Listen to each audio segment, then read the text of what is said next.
We're going to go to court and seek a constitutional declaration in relation to one aspect of the regs. Seems to me we may as well challenge the other ones too. We look forward to bringing you lots of grow rooms as we continue to usher in legalization. We took down the federal government's attempt to ban home growing in the country, Canada.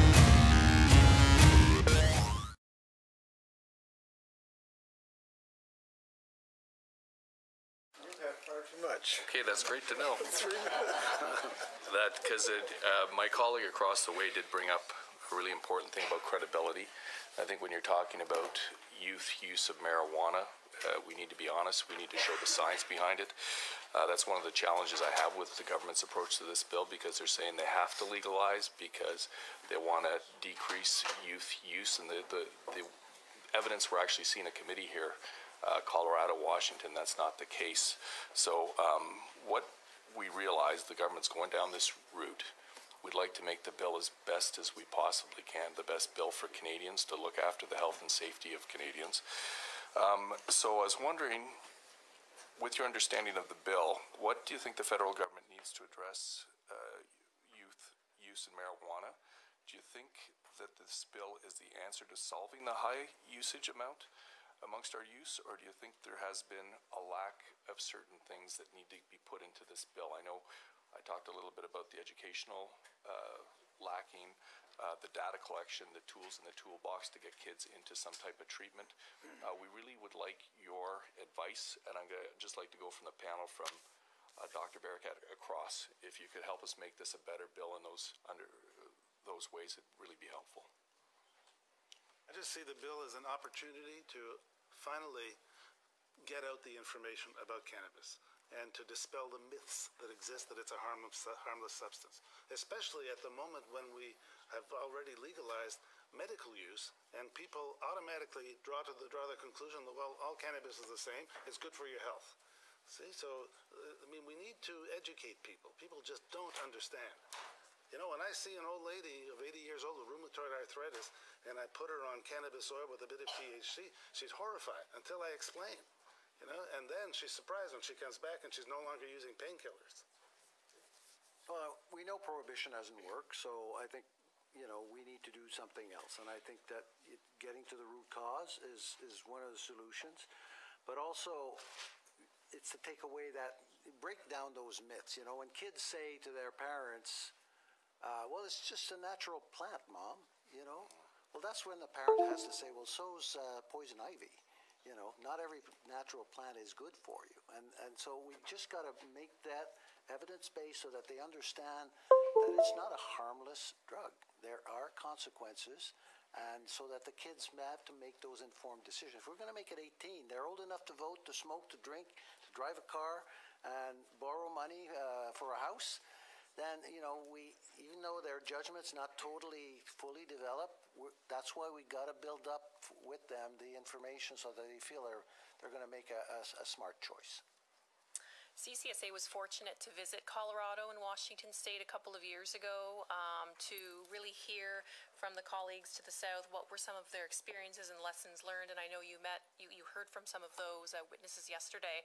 So just to reiterate what we heard when we visited Washington and Colorado and some of the dialogue we had here today. So really strong upfront investment in prevention and public education, and really make sure we have targeted messages for different groups. So we're going to need public education for youth, but we're also going to need it for their parents. We're going to need, you know, beyond a mass media, that multifaceted approach that I spoke to during my remarks. So evidence-based program in schools, community interventions, supports for parents. Anyone who's working with youth really needs to understand what are the effects of cannabis and how to have that discussion with young people, because it's not easy. And really commend Drug-Free Kids for their tool to sort of help parents sort of unpackage that and really, you know, how to start that conversation. The other thing I would emphasize is really having resources for the implementation of the legislation, and that's something that we heard from a lot of the stakeholders when we went down to Washington and Colorado, making sure there's enough training for law enforcement, making sure there's resources for, you know, aside for the the prevention, but also for treatment, and we talked a bit about that today as well, so making sure that we have that investment. And then the other piece is research. As a researcher who's been studying cannabis for 16 years, there's a great deal we know, but there's so much we don't know. My organization led a 2-day meeting last fall where we pulled together 50 of the North American experts on cannabis to really start to map out what are some of the priority areas where we need further research, and we're working collaboratively with CIHR and our partners at Health Canada and Public Safety to really start to move forward with that agenda. I'm actually at a meeting next week in Montreal with CIHR. So if those would be the points I would emphasize, we need investment for research, ongoing monitoring and evaluation, and investment for prevention and public education. So thank you.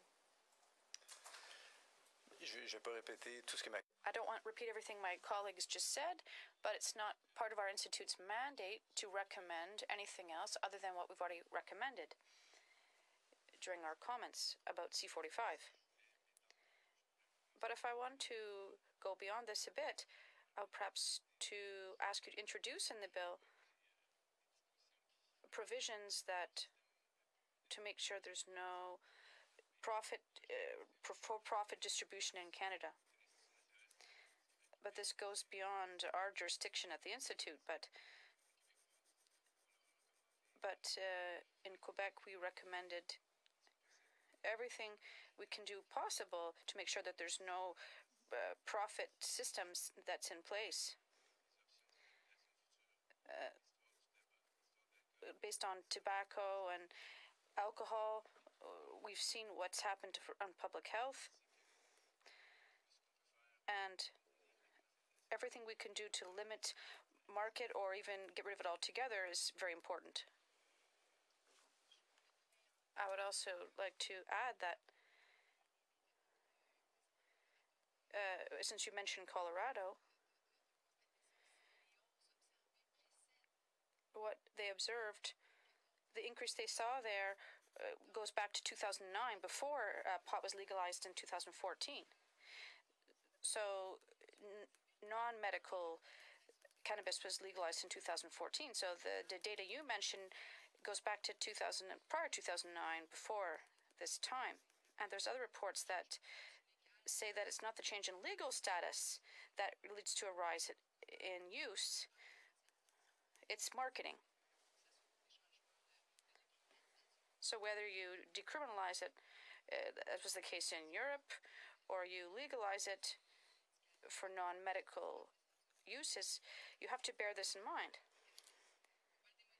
You shouldn't demonize cannabis. It's important to look at its relation to alcohol, etc. But it's not an ordinary product. It's not benign. And we have to look at it with this in mind.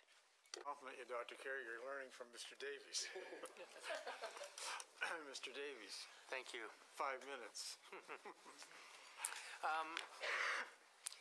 It's funny, I wrote down these words. It seems like our approach is legalize, regulate, discourage.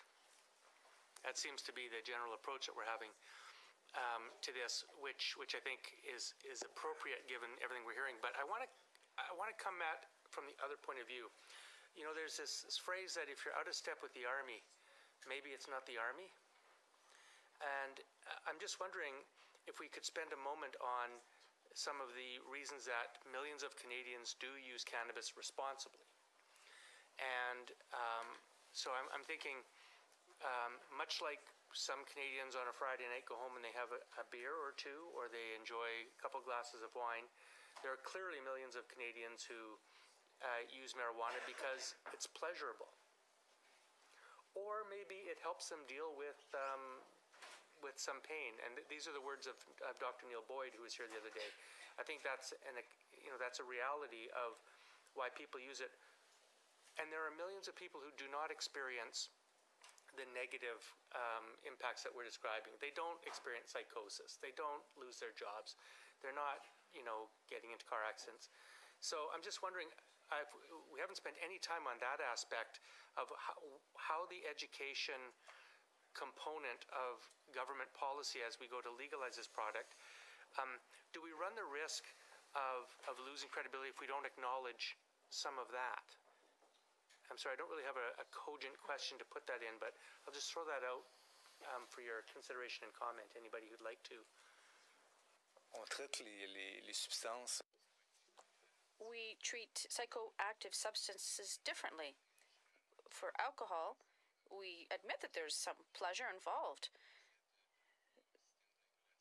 So we want the system for regulating alcohol to reflect this. But for tobacco, we don't admit that there's pleasure involved or any benefit to consuming it. Users may say that they benefit from it or else they wouldn't use it, but we treat these substances differently. But what I can tell you is that this question about pleasure is better taken into account by looking at the benefits that users can feel from their consumption. But you're quite right to underscore the fact that there are different user profiles. Today, what we can say is that based on evidence that we have for tobacco and alcohol, most of these users are of a certain profile. But we imagine it will also be the same thing for cannabis. 20% of users in Colorado consume 80% of the volume of cannabis. So, with regard to regulation and prevention and treatment, we have to differentiate the various products and look at this aspect as well. Asking us, none of them are perfect analogies. You know, cannabis isn't the same as alcohol. It's not the same as tobacco. I mean, I agree that tobacco gives a sense of pleasure, but I don't think there's a smoker that'll tell you in any way that it's good for them in any way. But cannabis users, I think, who do use it occasionally and responsibly, I think would probably differentiate that product from tobacco. So how do we differentiate from a public policy point of view with responsible cannabis use? Well, I think one caveat I think we have to make with cannabis is drug-impaired driving, because I think in that particular case, as far as I'm concerned, impaired is impaired. And so if we make that clear to everybody that, you know, whether you're smoking pot, drinking alcohol, or worse, the mix of two, you shouldn't be driving a vehicle. End of story. But beyond that, absolutely, I think we can't say that everybody who smokes a joint is going to go stoned out of their heads. The danger, though, is that if we don't have a controlled way in terms of the contents, when we get into highly concentrated like shatter, which is essentially a concentrate that has up to 30% and even more of THC, this is getting into serious levels of content, of psychoactive content that I gotta believe have started to get really into a danger zone here. It's like having 80 proof alcohol. Yeah, it's just that people become non-functional when the levels of THC are so elevated. I like the way you put it: legalize, regulate, and discourage. But if we're going to legalize, that means you have to regulate. But discourage, who are we discouraging? Youth, and we're educating adults about the use. And like I said, a lot of people are self-medicating. Whether it's a painful condition, whether it's a psychological condition, they're self-medicating. And the other thing is, with the legalization is going to come the availability of oral compounds that they can take. Why should people be smoking this stuff and taking in all of the products of combustion? So, I think there's a big field ahead, and I think the government is dead right in proceeding with legalization because of the fact that it gives us an opportunity to educate. Sorry. Mr. Oliver. Thank you very much. When we heard from Colorado, and we saw a letter actually that they had drafted that had gone to the Attorney General, Honorable Mr. Sessions. So they said in the most recent National Survey on Drug Use and Health that between 2013 and 14 and 2015 and 16, the period in which adult use marijuana businesses really opened their doors, youth marijuana use has declined by about 12%. And they attributed that quite remarkable outcome, because we haven't achieved that, to three different activities. So one was enhanced funding for law enforcement to really tackle the black market and make sure there was proper restrictions put in place there and charging, which the government has currently done. Appropriate education and awareness. In fact, they had appropriated $22 million, I think, from their marijuana tax revenues for education, which goes right to the heart of what your message, I think, is, Mr. Barkat and Mr. Paris. That's really what you're here to talk about.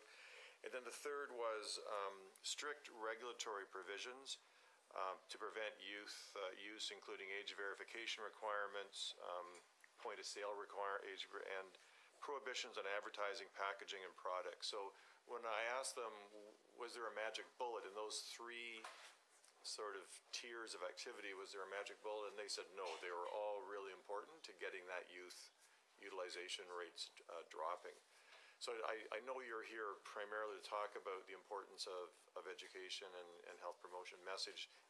The other two you're simpatico with as well. Do you have any concerns about this other two? I agree. I mean, I think regulations has got to be important. How it's going to be sold, where it's going to be sold, what are the contents, what about edibles, and where is it going to be consumed publicly in the house? Are we going to allow parents to smoke pot in the car when their kids are sitting in the back? I mean, these are very serious questions. We have, parents, who have 4 plants of cannabis in the backyard, and the kid goes in the backyard and starts chomping on leaves. There's lots of scary. I do think the Act and the government's actions find a really good balance in those priorities, and I think you're really emphasizing that health promotion message in your the education message today. The parents have to take I had one other question. Sorry. So the other thing we heard. So you were in your nonprofit model, which is an interesting model. It's the first time I've heard that one sort of being put forward so strongly. From Colorado, they raised a concern about preventing vertical integration in the industry, and particularly separating grower-producers from distribution marketing from retail. So in a non-profit model, would you have concerns about vertical integration? Do you think that they should be separated? Would there be 3 categories of nonprofits, or do you think a monopoly, vertically integrated nonprofit would work? The model we propose in Quebec includes a state model with vertical market integration, whether it's fully public, private, with distribution points. For us, it's really important is to be logical, but our model does include a vertical integration of the market. You're not worried about a monopoly to that extent. Okay, those are my questions. Thank you. All right. Well, look, I just want to thank the panel on behalf of our committee. We've certainly learned a lot, and we've enjoyed your presentation and your comments and information, and a lot of consistency with the hearings and the presentations we're getting. An awful lot about research and information and public awareness and training.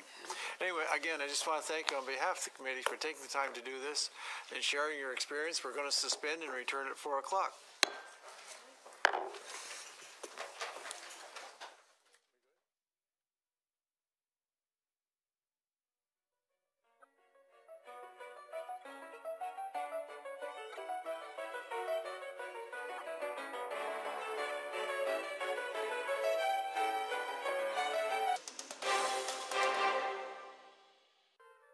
Back to our meeting number 66 to order, and now we have a panel here to discuss prevention, treatment, and low-risk use of cannabis. And we welcome our visitors by video conference and those who are present.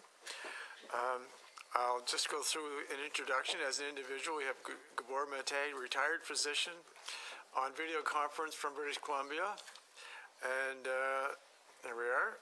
And then we have from the Center for Addiction and Mental Health, Fisher, Senior Scientist, Institute for Mental Health Policy and Research. And hopefully we have Bernard Lafall, Medical Head, Addiction Medicine Service, video conference from Toronto. Do we have him? I don't think we have him. We have an empty chair. From the City of Toronto, we have Eileen Davila, Medical Officer of Health, Toronto Public Health. Thanks very much for coming. As an individual, we have Sharon Levy, Director, Adolescent Substance Abuse Program, Boston Children's Hospital, by video conference from New York. Welcome. Thanks for taking the time to help us with this. And from the Ontario Public Health Association, we have Michelle Swarley, Chair of the Cannabis Task Group, and Elena Hashaminejad, member of the Cannabis Task Group. So welcome and thanks very much. We're going to open with 10-minute opening statements, and I understand some of you are splitting your time, but we like to try to keep it at 10 minutes. And I'm going to offer Mr. Matte, a retired physician, Dr. Matte, if you would like to open up with 10 minutes opening statement to give us an idea where you are. Well, thank you for including me in this conversation. It's a pleasure to be here. My work in Vancouver was for 12 years in the downtown east side of Vancouver, which I think is notorious throughout North America as the continent's most concentrated area of drug use. And right now I travel extensively internationally to speak on addiction and related issues. In terms of cannabis, first of all, I welcome the legislation that's going to bring some rationality to the policy around this substance. Drug laws in general, and I'll refer to that later, are quite irrational in the sense that they have no connection to logic and very little connection to science whatsoever. When it comes to marijuana, it's a substance that's been around for a long time. I think the first archaeological evidence of its use in human beings goes back 4,000 years, and it was first mentioned in a medical compendium published in China 2,700 years BC. So that's how long its use goes back to.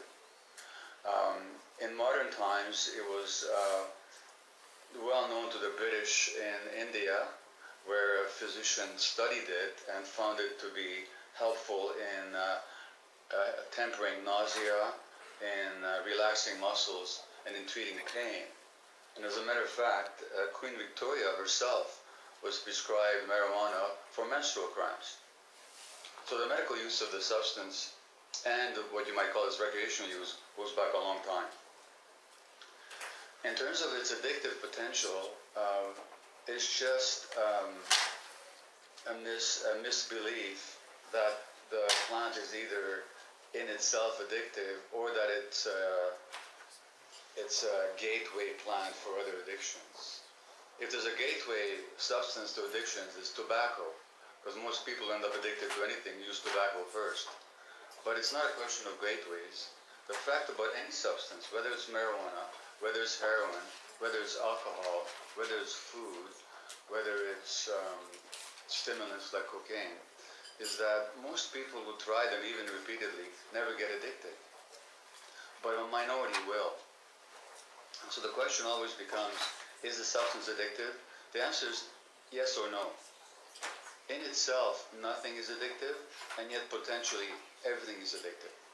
And whether something becomes addictive or not depends very much on the individual susceptibility. Now, those susceptibilities may be to some extent genetically determined, but for the most part, I don't think that's where the answer lies. I think fundamentally the substances that people use serve a function in their lives. So if you take the case of ADHD, it's well known, for example, that kids with attention deficit hyperactive disorder are more likely to use marijuana. Why? Because it calms the hyperactive brain. So very often addictions are self-medications. They begin as self-medications. Marijuana also soothes anxiety. Now,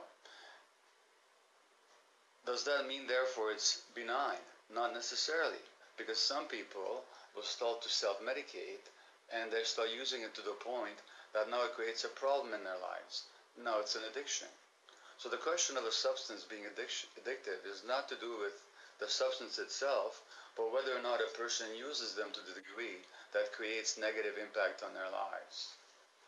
And like any other substance, marijuana can do that.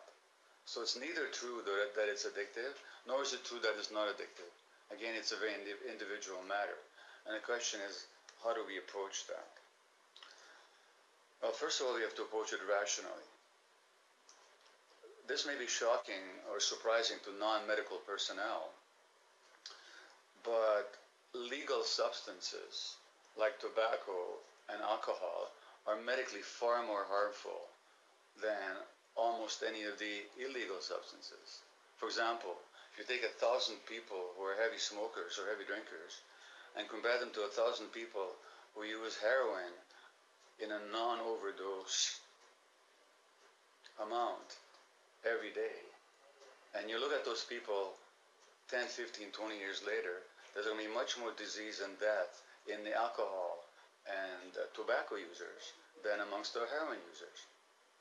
Now, this is especially true for marijuana, so that long-term studies show that over time, marijuana users just don't suffer significant consequences, with one significant exception, and I hope the committee takes this into account, which is that there's a very persuasive study out of Britain that showed that if adolescents use marijuana extensively during their period of brain development, that can actually have deleterious effects on their long-term psychosocial and cognitive functioning. In other words, while it's true that marijuana is not as harmful as the already legal substances of tobacco and alcohol, it's also true that used extensively during the stage of brain development in adolescence, it can have negative long-term effects. The question is how to address these problems. Well, the trouble is with the adolescents and marijuana is that even when the substance has been completely illegal, as up till now, it did not stop adolescents from using it. In fact, it's the easiest thing to get for almost anybody, age 12 onward. I don't know what in the legislation can possibly address that issue. I don't know what legal measures can stop the use by adolescents. In other words, when we're looking at prevention, we have to really look at why people use them, what's in the culture that's driving their use, and how can we address those issues.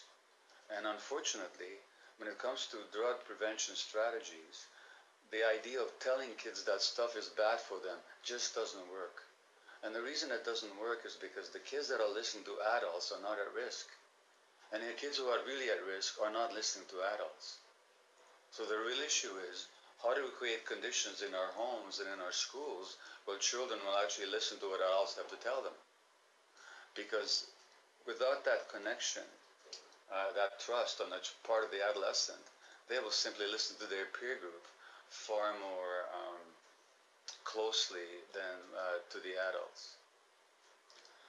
When it comes to the treatment of any addiction, and again I say there is such a thing as marijuana addiction, when it comes to the treatment, and then I'll define addiction as any behavior, substance related or not, that a person craves, finds temporary pleasure in, and enjoys and finds relief in temporarily, but which causes negative consequences in the long term, and the person can't give it up. That's what an addiction is.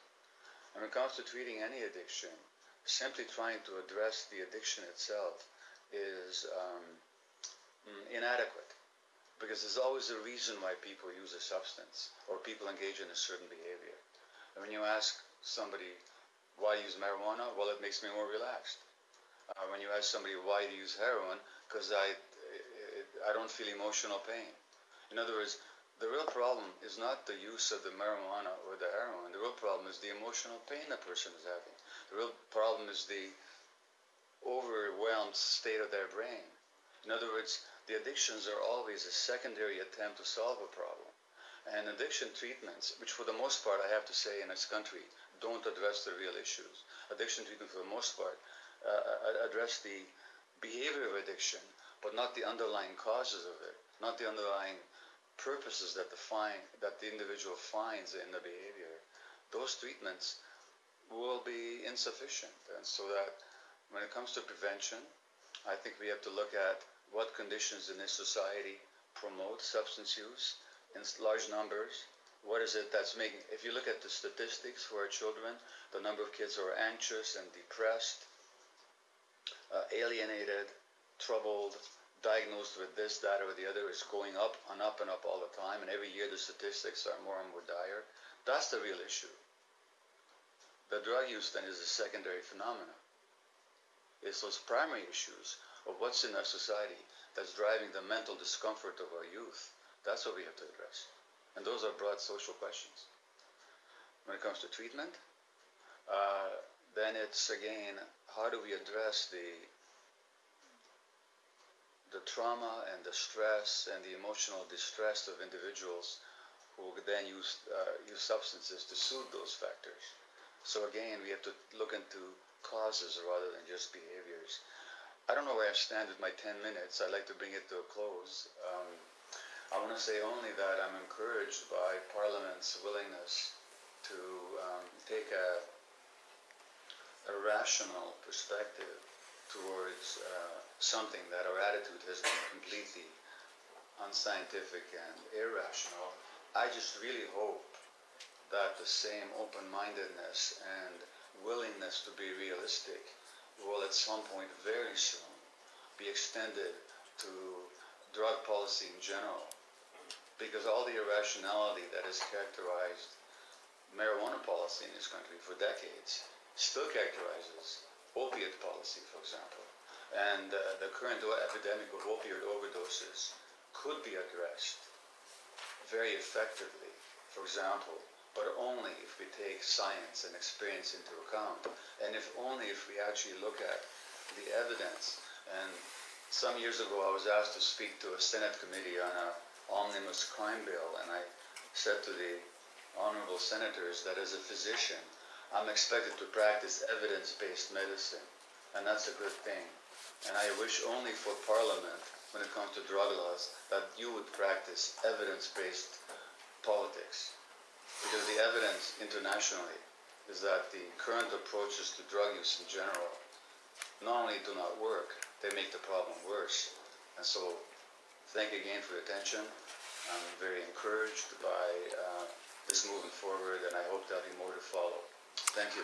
And thank you. On behalf of the committee, we very much appreciate you taking the time to do this. Now we're going to go to the Center for Addiction and Mental Health. We have Dr. Fisher, and I understand you're going to split your time with Dr. Lafall. Your 10 minutes, is that correct? Yes, and I'm very glad that he's actually here now. So. Oh, there he is. Good. The chair is full. Thank you, honorable members. It's great to be here with you and share some thoughts with you. My name is Benedict Fischer. I'm a senior scientist at the Institute for Mental Health Policy Research at CAMH and chair in addiction psychiatry at the Department of Psychiatry at the University of Toronto. I will share my opening remarks with my colleague, Dr. Lafall. I will speak to you primarily from the public health perspective, and he will speak primarily from the clinical perspective on treatment. I have worked on cannabis epidemiology, interventions, policy for almost 20 years, and let us generally say that we very much welcome the federal government's initiative towards legalization of cannabis use and supply with strict regulation, because we believe, and we have stated that clearly in our 2014 CAMH policy framework, that we believe that this is the best way to improve public health and safety outcomes related to cannabis use. And we did say that before it was politically popular on the federal level. Cannabis use, I'll make a few substantive comments.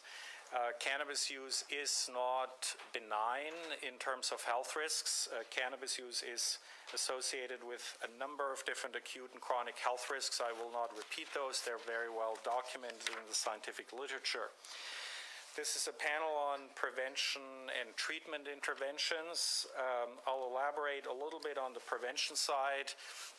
In the intervention field, we typically distinguish between primary and secondary prevention. Primary prevention being general prevention, secondary or targeted prevention being aimed at users to reduce concrete use-related risks for adverse outcomes. Let me emphasize that primary prevention for cannabis, even or especially under legalization, is an important facet of policy and interventions. Let me emphasize that abstinence from cannabis use is still the safest and most reliable way to avoid and reduce the risks of use. However, we have a large number of Canadians, about 15% of the adult population, but up to 40 to 45% of youth and young adults who've made the decision, for whatever reasons, to be users. So we have to combine our efforts on the prevention side to both keep the true abstinence rate as low as reasonably possible, but to do everything we can to reduce the risks and harms among those large populations of people who've made the decision to actually use. That really, in essence, is the main practical challenge under legalization. Given that the majority of use is concentrated in the age group 15 to 29, in other words, youth and young adults, we have to ensure that this sizable population of young Canadians makes it through that cannabis use period with as little and most limited health and social harms as possible into mid and late adulthood for legalization to succeed as a public health intervention. That's essentially the quintessential challenge under legalization policy for the benefit of public health. To elaborate a little bit on the secondary or targeted prevention side with some examples, of course, secondary prevention is a very broad realm or range of efforts that relate to a lot of different details of especially how legalization is designed and implemented.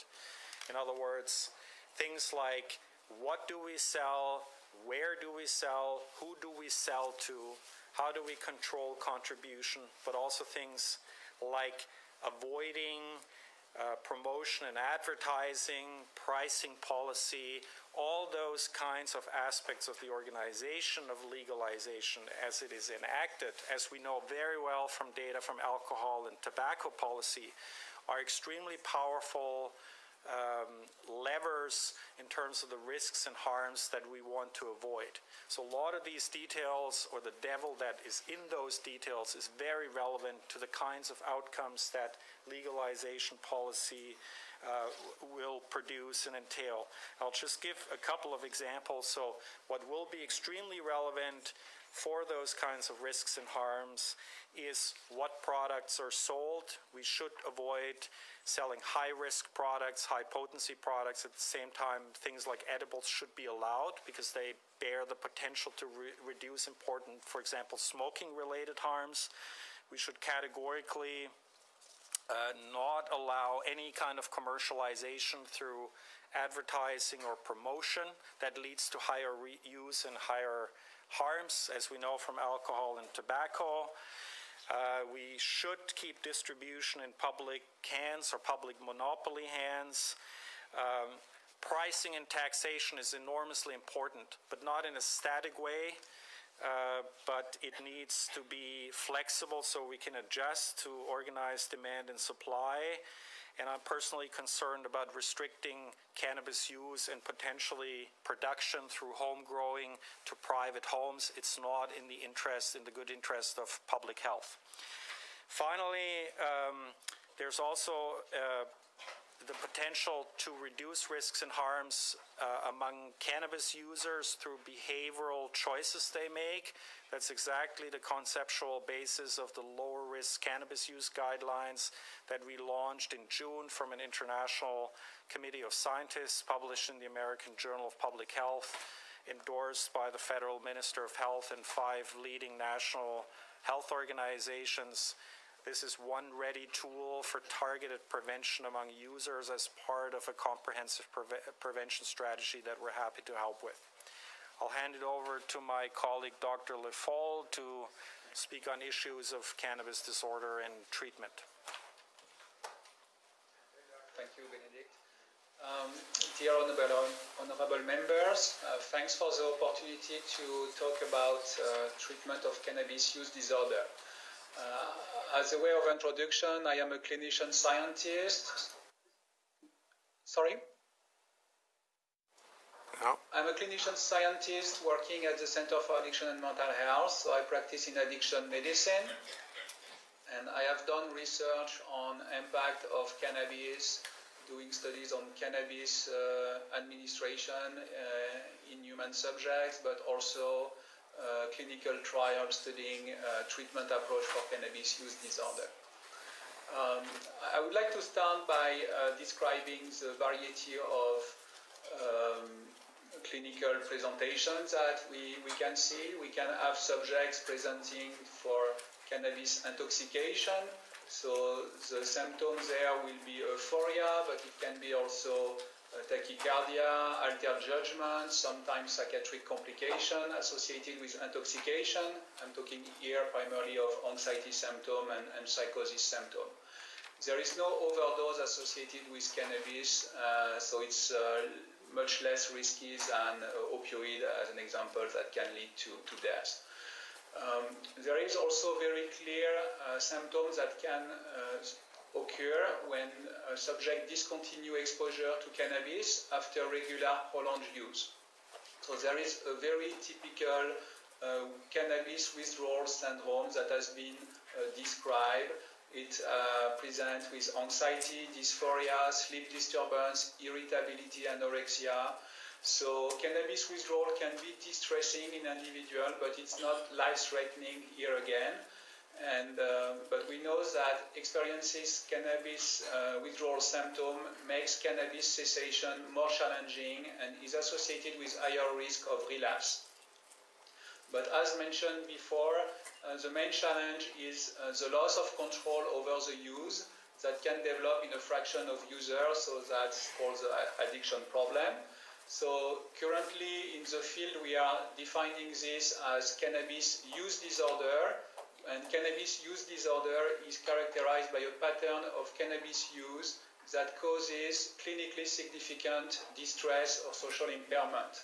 So there could be negative consequence associated with drug use and inability to stop using.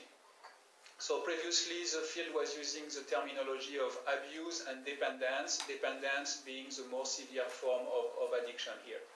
So the research based on epidemiological survey clearly indicates that around 7 to 9% of those that use cannabis during their lifetime will develop dependence at some point of their life. There is a higher fraction that will lose control over the use and that will develop cannabis use disorder. It is estimated that the fraction will be around potentially 30–40%. It is important to realize that those numbers are lifetime numbers, which means that you have subjects that will have a problematic cannabis use only for a restricted period of time in their life, and they will go over this pattern of problematic use without necessarily requiring specialized treatment.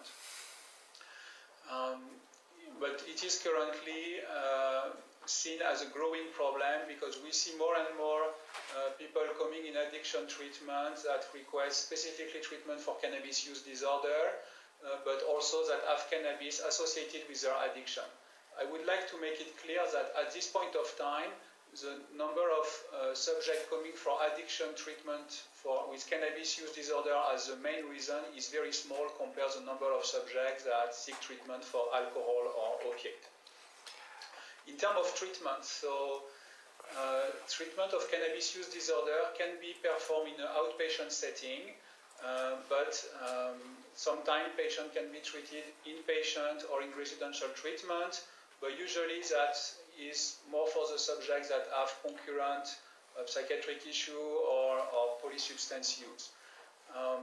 It is recommended that the treatment provider evaluate precisely what are the treatment goals of the patient, and those may vary greatly. So some subjects may want to be completely abstinent, some may want to reduce their level of use or avoid risky use. Yeah, Dr. LaFalle, I have to ask you to bring it to a close.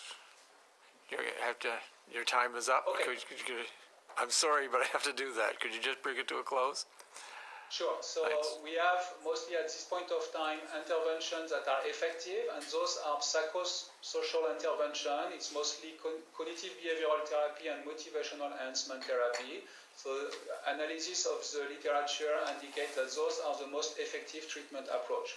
It should be noted that the treatment sector in addiction is not necessarily using those approaches that have shown the best efficacy.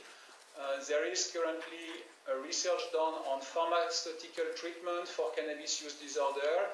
This is not yet a mainstream treatment approach. It's still under the domain of research, so it's a domain for which we do not have currently pharmacological intervention available. And we think that it's very important that more trials being done in this area in order to generate the evidence that will lead to better practice in the future. Okay, thanks very much. Now we'll go to the City of Toronto. Ms. Davila. Thank you. So good afternoon, everybody, and thank you. Dr. Davila. That's okay. I'm fairly flexible with the title, although I did work hard to get it. Anyway. Good afternoon, and thank you, Mr. Chair and members of the committee, for the opportunity to speak with you today. As you've heard, I am Dr. Eileen Davila, and I'm the Medical Officer of Health for the City of Toronto, where I serve the 2.8 million residents of our very fine city. I should point out that my comments here today do represent the view, not just my views, but the views of Toronto Public Health and of the Toronto Board of Health, and are restricted to the proposed legislation for non-medical cannabis. So just to kick off, I'd like to say that we do support the goal of Bill C-45 to provide Canadians with legal access to cannabis, and in doing so, ending the practice of criminalizing people who consume cannabis for non-medical purposes. As you've heard from other presenters thus far, the science on cannabis is indeed still emerging. We do know that it's not a benign substance. We know that it's a psychoactive substance with known harms of use. It's therefore imperative, in my opinion, and in that of my organization, that the development of a regulatory framework is guided by public health principles to balance legal access to cannabis with reducing harms of use. So as you've heard already from some of the other witnesses before you today, there is health evidence that shows that smoking cannabis is linked to a number of health conditions, respiratory disorders, including bronchitis and cancer. It's also known to impair memory, attention span, and other cognitive functioning. It impairs psychomotor abilities, including motor coordination and divided attention. These are relevant public health concerns because of their connection to impaired driving in particular. You've also heard that heavy cannabis use during adolescence has been linked to more serious and long-lasting outcomes, such as greater likelihood of developing dependence and impairments in memory and verbal learning. And in addition, the risk of dependence increases when use is initiated in adolescence, as rightfully pointed out, by Dr. Maté. As you may know, motor vehicle accidents are the main contributor to Canada's burden of disease and injury when it comes to cannabis. A recent study reveals that many Canadian youth consider cannabis to be less impairing than alcohol. However, as mentioned earlier, the psychoactive effects of cannabis can negatively affect the cognitive and psychomotor skills needed for driving. In addition to strengthening penalties for impaired driving by amending the criminal code as put forward in Bill C-45, preventing cannabis-impaired driving will require targeted public education. It's my understanding that the Government of Canada is preparing a public campaign to raise awareness about drug-impaired driving. In Toronto Public Health, we would recommend that the government use evidence-informed messaging, targeting youth and young adults in particular, and to launch this campaign without delay. Further, I would recommend that the government support municipalities, provinces, and territories with local initiatives to discourage people from driving after consuming cannabis. In its final recommendations to the government, the Task Force on Cannabis Legalization and Regulation expressed concerns about the reliability of predicting impairment based on levels of THC, the main psychoactive compound in cannabis, detected in samples of bodily fluids. These concerns have also been raised by other organizations, including those in the United States. I would recommend that the government make further investments in research and refinements to technology to better link THC levels with impairment and crash risk for developing evidence-informed standards. The stated key objective of Bill C-45 to prevent young people from accessing cannabis is central to adopting a public health approach to the legalization of cannabis. We must apply lessons learned from tobacco and alcohol in developing the appropriate policy framework at all orders of government to prevent young people from using cannabis. As mentioned by my colleague here to my left, evidence about tobacco advertising shows that it has an impact on youth smoking and that comprehensive advertising bans are most effective in reducing tobacco use and initiation. Personally, I welcome the requirements in Bill C-45 that maintain existing promotion and marketing rules in place for tobacco, including restrictions on point-of-sale promotion. We'd also like to see these restrictions strengthened to include advertising in such venues as movies, video games, and other media, including online marketing and advertising, which are accessible to youth. Further, additional research on the impact of marketing and promotion is essential for making evidence-informed amendments to regulations and to develop prevention strategies, and federal funding should be targeted to this area. Furthermore, we know that labeling and packaging are being used for promoting tobacco and tobacco brands. While I appreciate that Bill C-45 prohibits packaging and labeling of cannabis in a way that could be appealing to young people, a key omission in the Act is a requirement for the plain packaging of retail cannabis products. In a recent report, the Smoke-Free Ontario Scientific Advisory Committee identified plain packaging as a highly impactful tool for reducing tobacco use. The requirement for plain and standardized packaging for tobacco is currently being proposed in Federal Bill S-5, and we recommend you do likewise for cannabis. Fundamental to a public health approach for legalizing access to cannabis is regulating retail access. I'm pleased with the province of Ontario's recent informed intent to establish a provincially controlled agency for the retail sale and distribution of non-medical cannabis, separate from that for alcohol. A government-controlled retail and distribution system that is guided by public health objectives and social responsibility will ensure better control of health protective measures for cannabis use. I also urge your government to direct other provinces and territories to establish a retail and distribution system that is guided by public health principles and social responsibility. I commend the government for not legalizing access to cannabis-based edible products until comprehensive regulations for its production, distribution, and sale have been developed. The experience in the United States cautions us of the challenges posed by edible cannabis products, including accidental consumption by children, overconsumption due to the delay in feeling the psychoactive effects, and ensuring the standardization of the potency of cannabis in edible products. I would now like to draw your attention to some of the limitations of the existing cannabis research. While there is growing evidence about the health impacts of cannabis, some of the research findings are inconsistent or even contradictory, and causal relationships have not always been established. There is still much that we don't know. Most of the research to date has focused on frequent chronic use, and the results must be interpreted in that context. More evidence is needed about occasional and moderate use, as this comprises the majority of cannabis use. I therefore urge you to earmark funding for research related to the full range of health impacts of cannabis use, in particular for occasional and moderate consumption. Evidence-informed public education will be imperative for implementing an effective, health-promoting regulatory framework for cannabis. There is an opportunity to promote a culture of moderation and harm reduction for cannabis that may extend to other substance use, especially amongst young people. The Government of Canada has stated its plan to pass Bill C-45 by July 1st, 2018. However, in the meantime, Canadians continue to be arrested for possession of cannabis. Criminalization of cannabis use and possession impacts social determinants of health, such as access to employment and housing. Given that cannabis possession will soon be made lawful in Canada, I urge you immediately to decriminalize the possession of non-medical cannabis for personal use.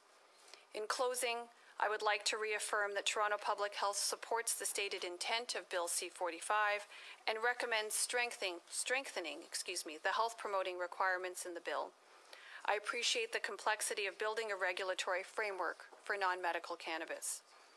Given that we're still learning about the impacts of cannabis use, the legal framework for cannabis must allow for strengthening health-promoting policies while curtailing the influence of profit-driven policies. I look forward to the ongoing consultations with the Government of Canada on the evolving policy landscape for this important public health issue. Thank you for your attention. Thank you very much. Now we're going to go by video conference to Sharon Levy, Director of the Adolescent Substance Abuse Program from New York. Thank you. Thank you very much for the opportunity to comment on Bill C-45, respecting cannabis and to amend the Controlled Drugs and Substances Act, the Criminal Code, and other acts. As a developmental behavioral pediatrician and a researcher in the field of adolescent substance use, I'm concerned about the potential impact of these changes specifically on the health of children and adolescents. I've served as the chair of the American Academy of Pediatrics National Committee on Substance Use and Prevention, and I've been the director of the Adolescent Substance Abuse Program at Boston Children's Hospital since its inception in 2000. Over the past 17 years, I've evaluated and treated hundreds of teens with substance use disorders. And while much of my comments have already been said in one form or another, I'd like to speak from personal experience. So cannabis is an addictive drug that's particularly harmful to developing adolescent brains. Teens that consume cannabis have poorer life outcomes on a number of measures. They have more mental health disorders, including depression, anxiety, and psychosis. As a group, they complete less school and are more likely to be unemployed or underemployed than their peers. These harms are distinctly different from the harms of use of other substances, such as tobacco, alcohol, and opioids, but they're no less serious or consequential. As the director of an adolescent substance use disorders program serving youth aged 12 to 25, I work regularly with children and young adults who use cannabis. In fact, more than 90% of patients that we see in our program have a cannabis use disorder. And while almost all of them started their drug use histories with cannabis, few stick to one drug alone. Almost all of our patients in treatment for heroin addiction first used cannabis, and most use it very heavily. We've treated a number of teen cannabis users who've developed schizophrenia right in front of our eyes and who will never be able to care for themselves or live independently. We don't know what would have happened to them if they hadn't used cannabis, but the science and the statistics made us wonder if they might have had a different life had it not been for a completely preventable risk factor. More commonly, we see again and again adolescents whose cannabis use more subtly impedes them. Two patients with similar histories paint a very clear picture of cannabis addiction. Both were good students in high school and accepted to elite universities where they began using cannabis heavily and ended up failing out. Both blame their changing academic status on heavy cannabis use. All four of their parents have been devastated.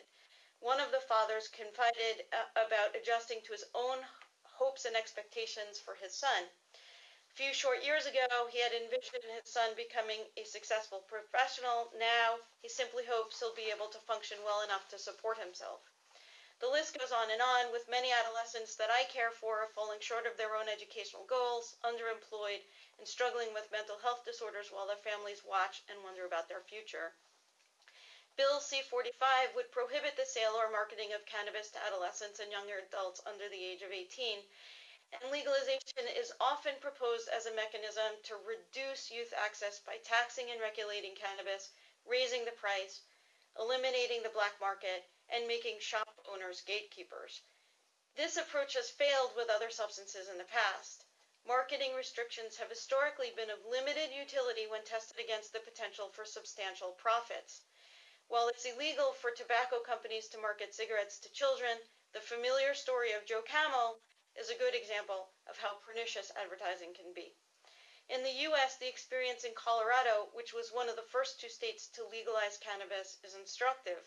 The number of teen users in Colorado increased by 20% in the 2 years immediately following legalization, while falling by 4% in the rest of the country. As a developmental pediatrician and also the parent of 2 teenage children, this finding isn't at all surprising. The retail sale of cannabis serves to normalize use. Teens are very, very responsive to cultural trends. When cannabis use is condoned, teens are more likely to use it. To argue otherwise is simply unreasonable on a developmental perspective. In the U.S., evolving cannabis policies have resulted in changes to cannabis itself. The concentration of THC, the main active ingredient in cannabis, has increased dramatically over the past 3 decades, exposing users to higher levels of this drug than ever before. That's one of the reasons the science has been so tricky to pin down, because the product is actually changing. New edible products, including cookies, candies, and sodas, have appeared on the market and are sold under the umbrella of marijuana. Now, this market expansion is to be expected because creating new and improved products is a tried and true technique for boosting sales by constantly inviting new users to try and old users to add new products to their repertoire. Dabbing, a newly popular way of using cannabis, results in extremely high blood levels of THC. Higher THC exposure produces more euphoria and also causes more medical problems. In our clinical practice, kids are coming in with new problems that we rarely saw 10 years ago. Cannabis hyperemesis syndrome, which causes recurrent vomiting, was once rare but is now quite common in our practice. Psychiatric symptoms and complaints have also increased. Many of our patients have heard voices, experienced delusions, or become anxious and paranoid with cannabis use. In a study that our group is currently conducting in our primary care center, more than 25% of cannabis users report that they've hallucinated while using cannabis, and more than 30% report having been paranoid. As a pediatrician, I find these numbers terrifying. While there's been limited study of these questions in the past, our clinical experience suggests that these rates are increasing, just as would be expected with ever-increasing drug exposure. Drawing from my experience as both a researcher and a clinician, I'd like to offer the following suggestions. First off, I recommend that delivering clear messages to youth that avoiding cannabis use is best for their health. The American Academy of Pediatrics and the Canadian Pediatric Society both oppose marijuana legalization and encourage parents, healthcare providers, teachers, and other adults to give clear and unambiguous guidance to children. Campaigns that educate the public in an attempt to prevent use or delay initiation could be beneficial. For example, the Truth campaign that targeted tobacco use was remarkably successful in shifting the public perception of tobacco from glamorous to repulsive. Rates of tobacco use plummeted over the past 20 years with the stigmatization of smoking. Cannabis is well known to be a psychoactive substance that's particularly detrimental to developing adolescent brains. Although misconceptions that cannabis is healthy because it's natural or safe because it's legal have cultural traction, they're false, and they require ongoing strong messaging of evidence to the contrary. Age restrictions are effective at reducing youth substance use. In the U.S., enactment of the National Minimum Drinking Age Act, which effectively raised the drinking age to 21 in all 50 states, resulted in a 16% reduction in motor vehicle accidents, was a direct result of lower alcohol consumption. Canada, which has lower drinking age, also has the highest rate of problem alcohol use in the Americas. These facts support higher minimum age limits as a good public health strategy. Innovations to cannabis-based products are public health risks, particularly for adolescents. It may be that addictive substances need completely new policy approaches. Novel regulatory schemes that control or eliminate profits, control prices, and conduct surveillance at both the individual and population levels should be considered. This type of approach would be expensive and would require unprecedented collaboration between branches of government and other sectors of society. History and current evidence suggest that simply legalizing cannabis and giving free rein to the industry that it will engender would be to entrust private industry with safeguarding the health of the public, a role that industry is not well designed to handle. Finally, we need more clinicians trained to treat adolescents with cannabis addiction, and this will require financial support. With the legalization of marijuana in Canada, there will be a pressing need for healthcare providers specialized in youth addictions and treatment of adolescent substance use disorders. I am pleased to report that the first physician to acquire specialized training in pediatric addiction medicine in all of North America is a Canadian who is currently training at Boston Children's Hospital. Much more support and many more funded training spots and training programs are needed. Thank you for listening and for the opportunity to address this panel. Thank you, Dr. Levy, and we're fortunate to have access to your expertise, and we'll be asking you questions shortly.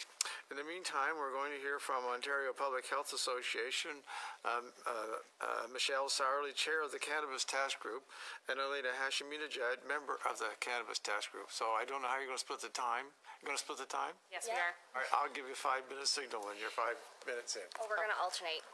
Oh, okay, good. Yeah, that's what we're going to do. Okay. Good afternoon, Mr. Chair and committee members. Thank you for the opportunity to appear before your committee. My name is Michelle Swarley, and I'm representing the Ontario Public Health Association in my capacity of Chair of the Task Group for Cannabis. I'm pleased to be joined by my colleague Elena Hashiminejad, who is a member of the Task Group. The Ontario Public Health Association, or OPHA for short, is a non-profit, non-partisan association that brings together those committed to improving people's health from the public and community health, academic, voluntary, and private sector. Many of our members, be they public health nurses like ourselves, are working on the front lines to promote and improve public health in their communities. OPHA has been championing prevention, health promotion, and protection since its creation over 68 years ago. Our mission is to provide leadership on issues affecting the public's health and strengthening the impact of people who are active in the public and community health throughout Ontario.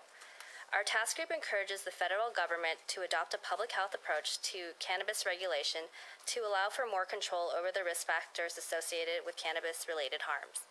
Based on evidence that the risk of cannabis are higher with early age of initiation and or high frequency of use, a public health approach aims to delay the age of initiation of cannabis use, reduce the frequency of use, reduce higher risk use, reduce problematic use and dependence, expand access to treatment and prevention programs, and ensure early and sustained public education and awareness. We advocate for the federal government to apply the health equity lens and recognize the roles played by the social determinants of health, to understand those that are most likely to be affected by the legalization of recreational cannabis, and to support corresponding strategies to mitigate impacts. Elena will now highlight OPHA's recommendations. Thank you, Michelle. I'd like to start off by indicating our support for the Federal Task Force on Cannabis Legalization and Regulation's objective to protect young Canadians by keeping marijuana out of the hands of children and youth. So as it's been shared, I'm sure today and throughout this week, that Canadian youth have the highest, or have one of the highest reported rates of use among developed countries, which we know is concerning because research has found that the brain continues to develop until the early 20s. Now, to protect young Canadians, it's important we consider some of these prevention measures. So Health Canada recognizes that tobacco packages have been powerful promotional vehicles for the tobacco industry and has stated that it is committed to introducing plain packaging, which a lot of my fellow colleagues have also highlighted today. We recommend that the same regulations be put in place for cannabis products as well. We recommend clear and restrictive requirements for the mitigation of sale and promotion of products to youth, considerations for unintended exposure, and retail licensing requirements. We recommend that all cannabis and cannabis-containing product labels include clearly displayed THC and cannabinol content, evidence-informed health warnings, harm reduction messages, and information on accessing support services. So although plain and childproof packaging may reduce some risks of unintended exposure through regulation, it does not effectively reduce risks for edibles, where children may mistake edible products as regular food when these products are not enclosed in their packaging. With that in mind, we recommend that regulations regarding edibles consider the impacts of product manufacture that resemble candies, cookies, gummies, and other products typically marketed to children. Lastly, given that the significant portion of cannabis users are young adults, we encourage the federal government to facilitate discussion with all levels of government to ensure that the minimum age is consistent. A consistent minimum age would eliminate cross-border variation, which limit the effectiveness of minimal legal age regulations to protect young people. We also want to ensure Canadians are well informed through sustained appropriate public health campaigns, and for youth in particular, ensure that risks are understood. As mentioned earlier, the Canadian Centre of Substance Use and Addiction report on Canadian youth perception of cannabis stated that overall youth considered cannabis to be less harmful than alcohol and other substances. Youth also felt confused about cannabis laws. We are concerned that there's not enough public awareness about the harmful effects of cannabis, and further research is needed to continue to understand the impact, be it on the brain development, pregnant and breastfeeding women, or in other areas. We urge the federal government to engage youth in the creation of the health promotion materials and strategies targeted to them. To ensure the public is fully aware of the harms associated with cannabis use, we recommend the government develop and implement an evidence-informed public education campaign ahead of the federal legislation being passed. Both general awareness to promote lower-risk cannabis use guidelines and targeted initiatives to raise awareness of the risks to specific groups such as adolescents, those who are pregnant, and people with personal or family history of mental illness are needed. It is also crucial that the federal government commits to using high percentage of revenue gains from the sale of cannabis products as a source of funding for prevention, treatment, harm reduction, and enforcement. Significant funding towards a population approach for mental wellness, stress management, and healthy coping strategies must also be considered. It's also important to note that in terms of keeping our roads safe, we know that impaired driving is a leading criminal cause of death and injury on our roadways, and cannabinoids are among the most common psychoactive substances that are found in deceased and injured drivers in Canada. So we agree with the federal government that there is a need to strengthen our impaired driving laws to better understand drug-impaired driving. In addition, we also support the Canadian Association of Chiefs of Police recommendation for advanced funding for enhanced officer training and drug recognition technology investments to ensure a clear and reliable system for identifying, testing, and imposing consequences for drug-impaired driving prior to legalization. In terms of workplace wellness, cannabis use or impairment in the workplace, especially in safety-sensitive positions, can pose a danger to everyone, including the person who's impaired. While substance use in the workplace is not a new issue, employer groups and workplaces would benefit from clear guidance from both the federal and provincial government regarding measures, such as policies and procedures that they can follow through with, to address cannabis use in the workplace. In addition, access to programs and services to support employees with dependence or problematic substance use needs to be greatly increased. Lastly, we support research and conducting ongoing data collection, including gathering baseline data to monitor the impact of the new framework. Our task group emphasizes the need for investing in research and centralized national surveillance systems so that problems can be detected at an early stage, successes are tracked and emphasized, and course corrections can be made. This should be implemented now so that we have baseline data. We also emphasize the need for a comprehensive policy monitoring and evaluation framework. Moving forward, we recommend further research to investigate maternal cannabis use during pregnancy and impact on birth and childhood outcomes, the impact of cannabis exposure through breastfeeding, the impact of cannabis use on mental health, interactions between cannabis use and pharmaceuticals, testing methods to determine cannabis levels and/or impairment levels, the health effects of heavy, regular, or occasional cannabis use, just to name a few. Our recommendation is to enhance current national surveillance systems, such as the Canadian Community Mental Health Survey and the Canadian Tobacco, Alcohol, and Drug Survey, to include additional questions on public opinion on cannabis policy and regulation, awareness of the health effects of cannabis use, the effects of cannabis use during pregnant or while breastfeeding. This data can help inform the development and changes to health policy, public health programs, and communication campaigns geared towards cannabis use. We would like to conclude by thanking you for the opportunity to convey the ideas and recommendations from our members. Further recommendations related to the legalization of the recreational use of cannabis can be found in our position paper, which we've left with you today, titled The Public Health Implications of the Legalization of Recreational Cannabis. Our position paper expands on the recommendations that we've made today, along with other areas of focus, such as taxation and age, sales, access, and we'd be happy to speak to these as well. OPHA believes that Bill C-45 and the recent response from Ontario are steps in the right direction. We believe that through effective public health focused policy interventions, a comprehensive, collaborative, and compassionate approach to drug policy can be put in place which furthers the government's commitment to legalize, regulate, and restrict access to cannabis. We welcome the opportunity to collaborate with the federal government and others to achieve this shared goal, and will continue to offer our local, provincial, and national networks our evidence-based information, the knowledge and expertise. We thank you for your time and consideration today. And thank you very much. Now we'll go to a round of 7-minute questions, and we'll start with Ms. Sidhu. Thank you, Chair. Thank you all for your presentation. A key goal of this legislation is to restrict access of young Canadians to cannabis in order to shut down the illicit market and keep profits away from criminals. Government has set the federal legal age at 18, with provinces able to change this. Mr. Fisher, could you tell us on the reason you believe 18 is the right minimum age for the federal law? Well, 18 or 19, as it was decided in Ontario, is a good political compromise, I'd say. It's a good political compromise because it makes the age limits consistent with alcohol and tobacco regulations. It wouldn't make sense otherwise. It wouldn't make sense to let people drink at age 19 and consume an overall less hazardous substance at a higher age. At the same time, and I've used this term before, I think there's a certain sense of, if you allow me, political naivete, in the sense that we will legalize and regulate and set an age limit, and all of a sudden, all the young people below age 19 who used cannabis under prohibition when the age limit was 500 years or 0, that they all of a sudden will stop using cannabis. We have to be very realistic and aware of that.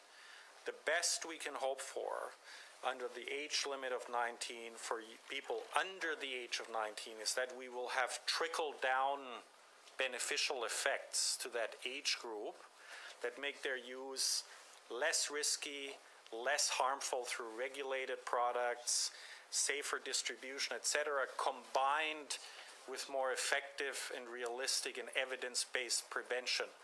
But please do not fool yourself that legalization with the strictest and best possible regulation will eliminate cannabis use for the people under age 19. We would all fool ourselves. That will not happen. That is the Achilles heel of the current policy and law proposed.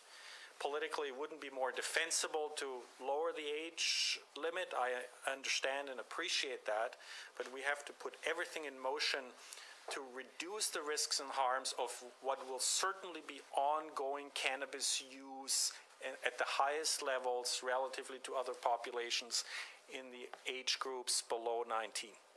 Thank you. I noticed that you also spoke the model of the LCBO in Ontario as the distribution system. Why do you feel this is a better than private storefront sales? I supported all along a publicly controlled, a public monopoly distribution system. Whether LCBO stores alone will be the best system, I think, is in question, and I question that personally. I advocated for a hybrid model between public LCBO-based and community storefront outlets, primarily for the following reason. The success of legalization will, to a large extent, hinge on the fact to which extent we can effectively bring current consumers from illegal markets and sources to legal sources, in practice, not on paper or in theory. In other words, if we design a distribution system now that is, perfect on paper, but is too strictly regulated, too sterile, too aloof from the realities and wishes and preferences, as subjective as they may be, of current users, and they will not go there, but keep buying illegal, hazardous, risky products from illegal markets and sources, legalization will fail.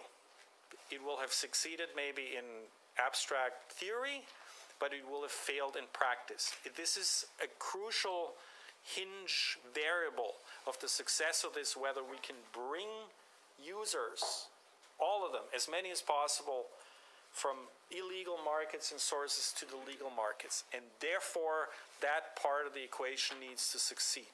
And at this point, we don't know perfectly how to do that best and well. We have good theoretical ideas. I think some of the ideas are a bit misguided as it is currently designed, probably overly restrictive and too sterile maybe, but it will remain to be seen, and we need to try and see what happens, and if necessary, adjust, and that may have to be little, that may have to be a lot, but we have to bring people into legal distribution systems.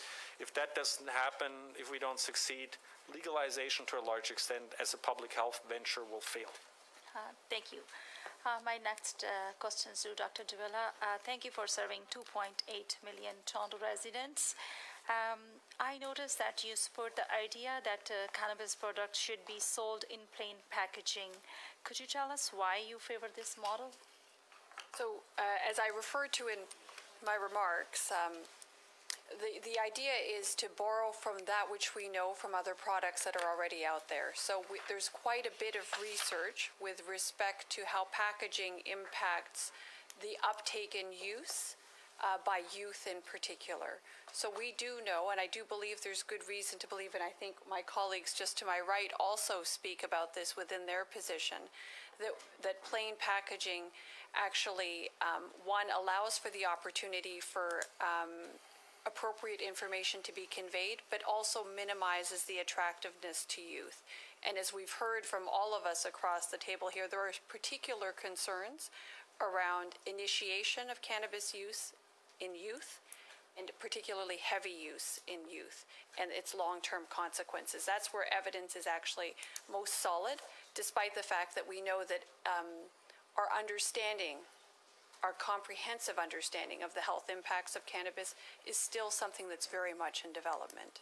So the notion is to try to minimize or reduce attractiveness to youth so as to minimize the negative impacts, the negative health impacts, and the social impacts associated with early initiation and heavy use in youth.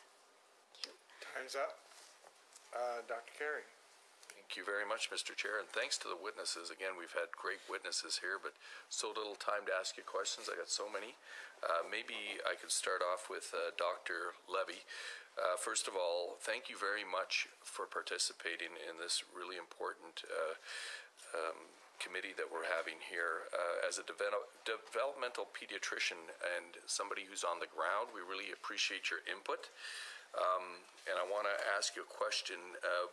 We've had different opinions, but one thing is clear. It says the younger you start smoking marijuana, the higher the chances of becoming addicted. And in this legislation, I was wondering what you think of the fact that the legislation is going to allow 12 to 17-year-olds to possess up to 5 grams. Now, my understanding that could be 10 to 15 joints. Is the federal government sending the wrong message with that? You know, that's an excellent question. I think that I've heard a lot from other committee members about the need to decriminalize marijuana possession, marijuana use.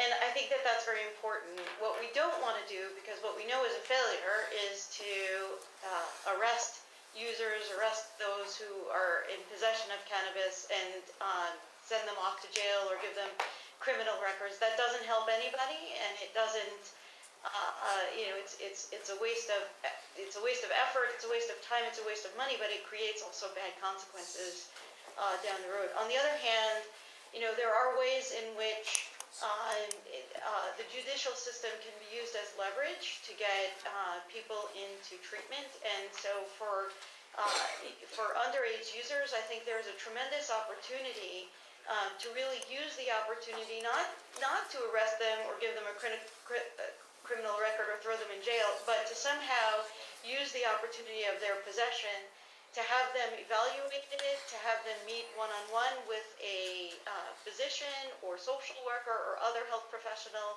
who can really figure out how, where on the spectrum use falls and determine the appropriate next steps, which could be anything from advice and guidance all the way through more formal treatment for cannabis use disorder.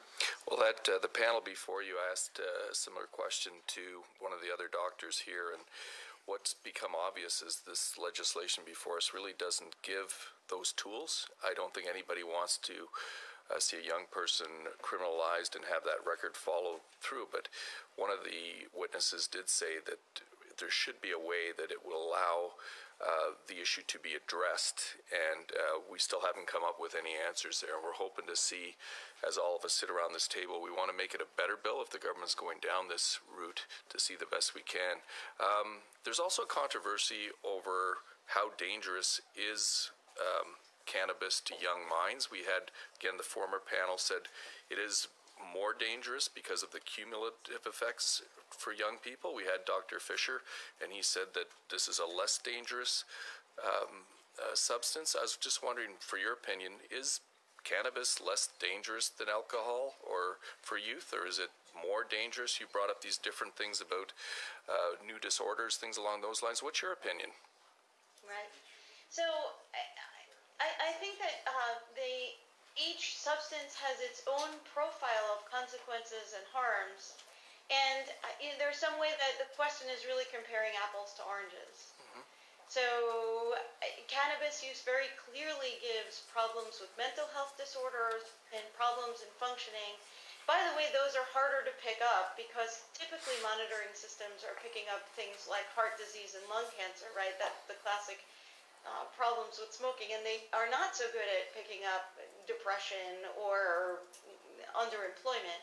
So we can miss some of those, so that's an important point. But I think that to ask which of those are more harmful is really not such a logical question. I think both of those outcomes are bad. We'd like to avoid all of them, and to try and compare the substances, to me, doesn't make a whole lot of sense.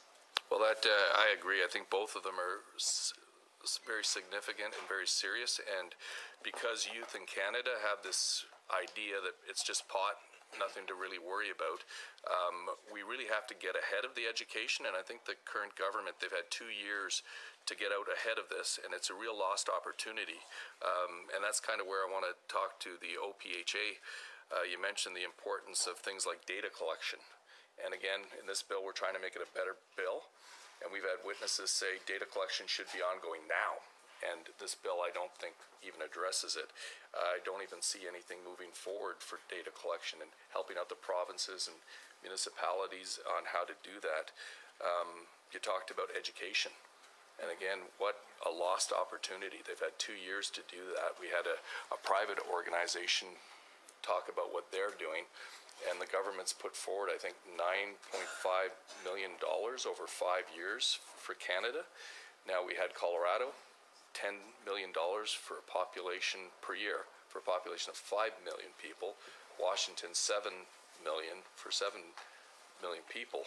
And I was wondering if you could really comment on the lack of direction in this bill for data collection, education, and you also meant treatment. I can speak to the education piece and more just highlighting, like you said, the importance of the education. I think coming from when I work frontline and I have the opportunity to go out to schools, for many years we had difficulties even going into schools.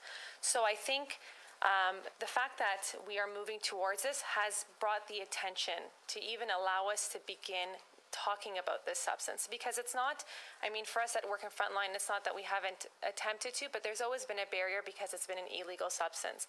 And we know that Canadians are amongst one of the highest users, and we know from even our fellow colleagues from CCSA that when they are interviewing youth, or even when I see youth up front, the perception is that it's natural, it's not harmful, and that's where that big gap is. So yes, education needs to start, and I think one of the biggest keys to prevention is bringing that education, and not just so much to youth, but to parents, to educators, to those who are working alongside youth. And you know, they are a population that's important, but I think something that's also that needs to be brought up is a lot of youth are questioning why we're moving towards legalization. It kind of at times builds up the perception of that it's more safe.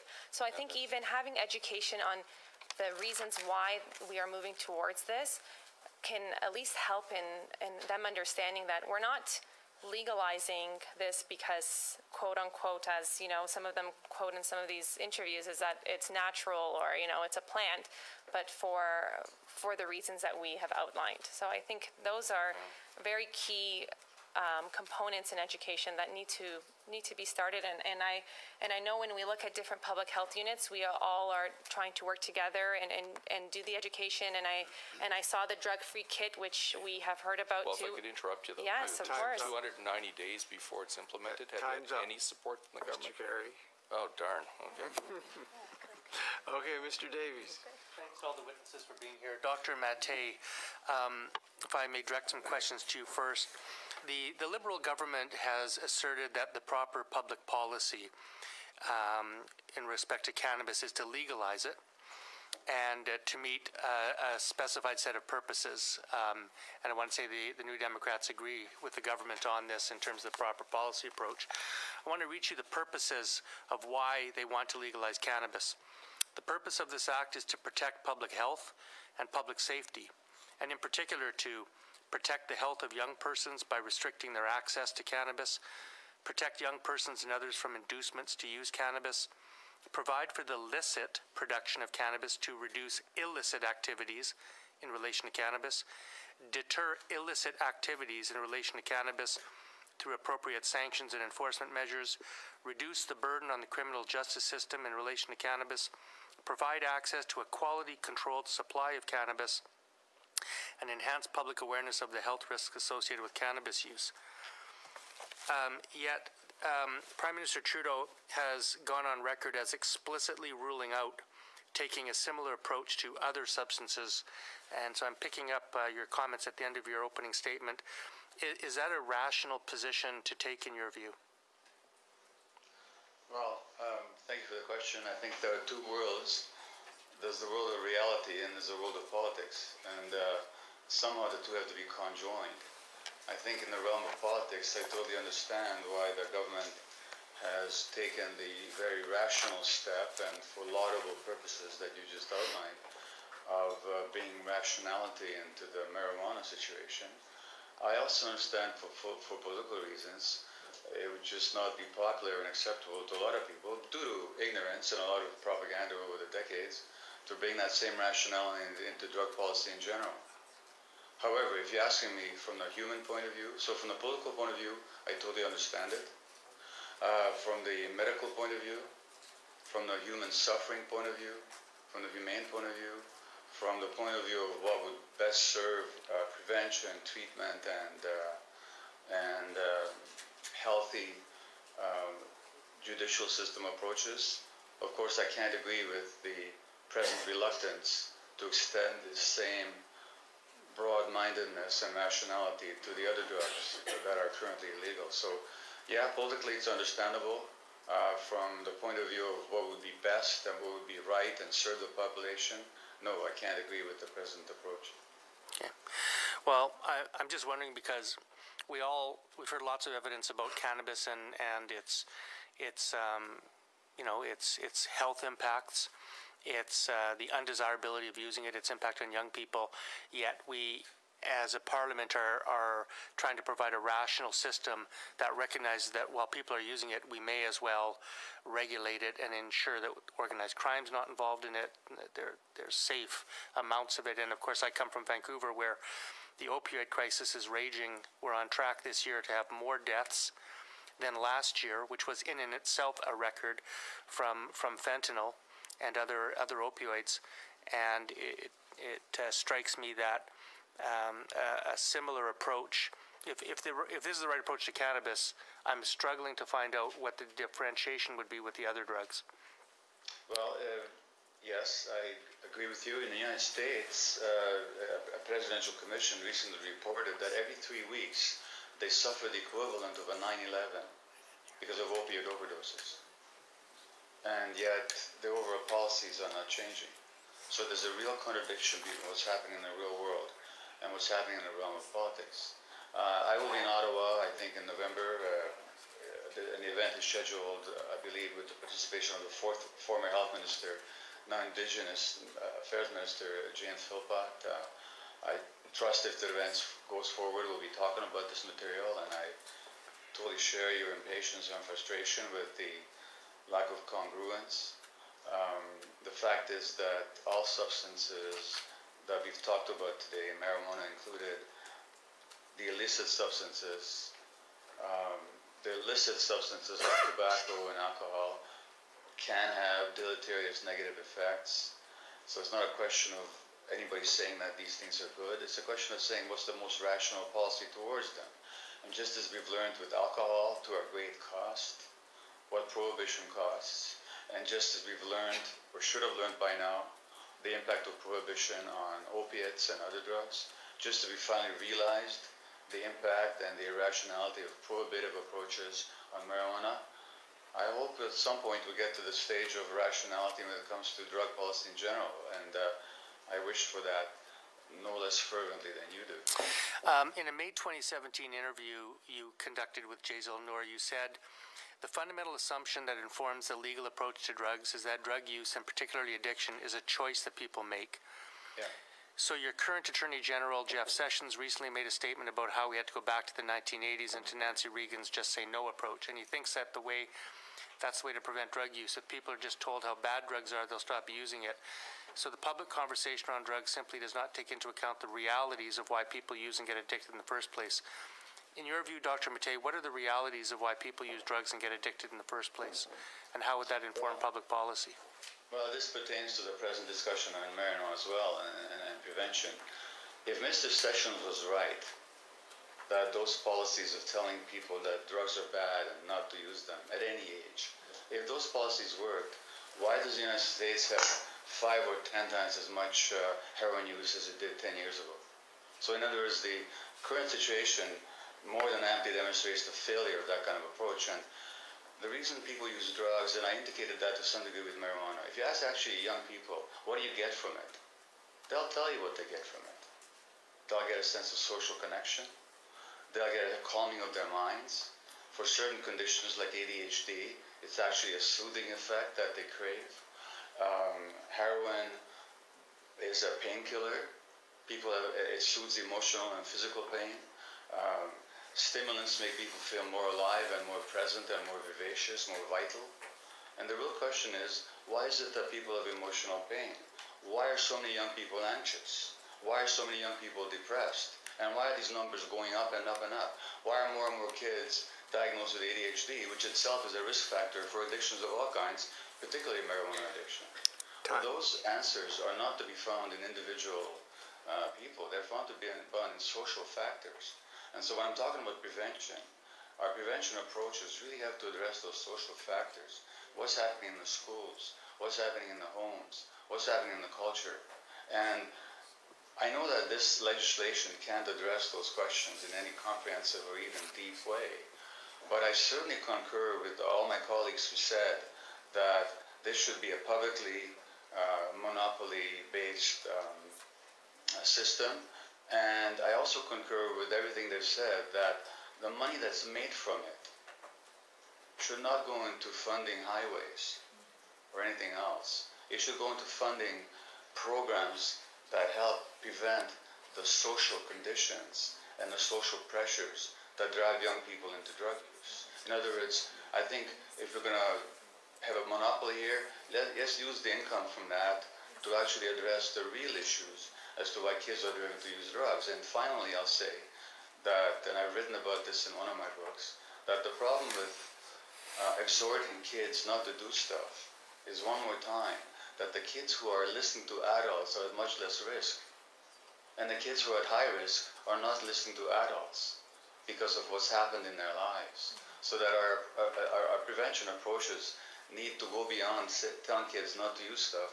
It has to go also to bring these kids into a healthy relationship with adults so that they will listen to us. And that's a big, big issue. Time's up. Mr. Oliver. Well, thank you very much, and thank you for the testimony that you've given today. We've had a number of sort of fairly wide-ranging conversations about different things, but for us as a committee, at the end of the day, what our mandate is we need to sit down and actually review the Act, sort of in a clause-by-clause way. Does it meet the stated objectives? Does there need to be amendments? So in that regard, what area that we haven't really delved deeply into as a committee yet is this issue of packaging, branding, promotion. And I just thought I'd spend a bit of time on that with you. So I think both Public Health and APHO have proposed the plain packaging, and I've certainly seen that for cigarettes, and it's worked very well in certain jurisdictions. I'm just not sure how you legislate it. So what I was going to do is just quickly read you what's here in the Act around promotion and around branding, and see if you think it's sufficient, or if you'd have any advice to us as a committee to add more to it. So under promotion, I'm going to shorten it a little bit just to keep it easier. It's prohibited to promote cannabis by communicating information about its price or distribution, by doing so in a manner that there is reasonable grounds to believe it could be appealing to young persons, by means of testimonial or endorsement, no matter how displayed or communicated, by means of the depiction of a person, a character, or an animal, whether real or fictional, or by presenting it or any of its brand elements in a manner that evokes a positive or negative emotion about a way of life, such as glamour, recreation, excitement, vitality, risk, or daring. So those are all the ways you can't promote. And under branding, it says a person may promote cannabis by displaying a brand element, so like Players versus, I don't even know what the brands of cigarettes are, but by displaying a brand element either on the product or on a thing that is not the product, not cannabis, other than a thing that is associated with young persons, a thing that there are reasonable grounds to believe could be appealing to young persons, or a thing that is associated with a way of life such as one that includes glamour, recreation, excitement, vitality, risk, or daring. So those are, pretty clear limitations. It's sort of a name and a maybe color, which isn't quite, in cigarettes there's not even color used in plain packaging. Is there anything you think, is that sufficient in your minds for around promotion and around branding to strictly prohibit anything that would make this product appealing to young people? Any reactions to that? So I think, having heard, the list, it sounds like it's got most of the elements covered. I'd have to reflect on it a little bit more, but the notion is to follow the evidence that has been used and which has been shown to be impactful with respect to plain packaging as it applies to tobacco. I think we have some experience with that can be used to inform the committee in its deliberations on this particular issue. Okay, thank you. And I just want to, I'm going to echo that, but just one thing to point out. Again, we would have to look at this a little bit more in depth, but I know that even when we look at some of the lessons learned from Colorado and Washington, they had stated that individuals express that when there is the legal option to getting cannabis, they prefer that rather than going illegal. And I know that there's been that discussion of finding a balance, right, with branding and marketing, and thinking that if we don't have that, then where is the competition? Or, individuals do go for that branding piece, or, like they do with cigarettes. But I think as we have learned from the lessons with tobacco, and as my colleagues have pointed out, the benefits of plain packaging and what we have seen, and knowing that in other jurisdictions that have legalized cannabis and that individuals are still taking that route, does promote that the plain packaging is so something in your experience with plain packaging, those prohibitions, that like you can't just say plain packaging, I don't think that's a legislative term, right? You have to sort of be more descriptive. Does that cover off the plain packaging in your mind, or do you think there's specific elements that should be added to those prohibitions? To what you had read out the bill? Again, I would probably have to look into that a little bit more to give. I know that. If you wouldn't mind, if anything comes to mind later, I would love to see anything you have on this. Because nobody wants this to be promoted to children in any way or make it look attractive. Any of the other witnesses have any comment on promotion or branding? Yeah. Yes. I'll just add here that, of course, part of the issue or the challenge, the genie's out of the bottle a little bit because the bill allows private commercial producers, right? And quite a few of those issues are tied to that. You cannot have really commercial producers without any branding or advertising or whatever, because they have to have a name and they'll use a certain font, etc., right? So part of the genie is out of the bottle a little bit. Now the environments, the products, the advertisement, that has to be as rigorously, as restricted as possible. A key issue that I think you need to address, or the bill needs to address, is sort of things like cultural promotion. I read papers, and there's already cannabis music festivals and culture festivals and movie festival, all sorts of other things that we don't necessarily directly associate with typical advertisement and promotion. So it needs to be looked at much more broadly and widely. In tobacco and alcohol, there are the issues of indirect or branding and advertising .2, virtual world, websites, computers, etc., which are very, very difficult to legislate and restrict in the best of circumstances that need to be that need to be thought about here. This is a tricky challenge, and of course, we've given or proposed to distribute in Ontario, at least through the LCBO or a public monopoly, which we think is very safe and restricted, but at the same time look at how alcohol is advertised and promoted in those public monopolies. The glossy brochures, buy as much as you can, are everywhere. So there's a lot of tricky details still. Yeah, and just to be clear, I just read a very limited section in here dealing with promotion and branding. There's a whole other section on prohibition against sponsorship, prohibition against some of those kind of public events you referenced. I was just focusing really on that promotion, on the promotion packaging bit on this question. And time is up. Yeah, my time's up. Okay, thank you very much. That's completes our 7-minute rounds. Now we're going to go to a 5-minute round, starting with Mr. Weber. Boy, I thought I was the next 5-minute, but thank you, Mr. Chair. I guess I'll direct this first question to Dr. Levy down in New York. Because you are a developmental pediatrician and your experience with Boston's Children's Hospital and such, I'm curious, and it was brought up in Michelle Swarley's presentation, and it hasn't been talked about much around the table here, and that is the effects of marijuana on pregnant expecting mothers. And I'm just curious, are there any studies out there? I know that there's not a lot of studies with respect to marijuana, and we need more research, but maybe you can talk a bit about your experience with pregnant women and their usage of marijuana and the negative effects that occur from that. Well, I can't say too much because there haven't been adequate studies yet. I personally care for adolescents, occasionally pregnant adolescents, but I don't typically care for newborns, so I just want to make that clear. Okay. I can tell you that the concern is that marijuana is very fat soluble, so it crosses membranes very well, so it's going to cross the placenta, and very concerningly, it's going to be in very high concentrations in breast milk.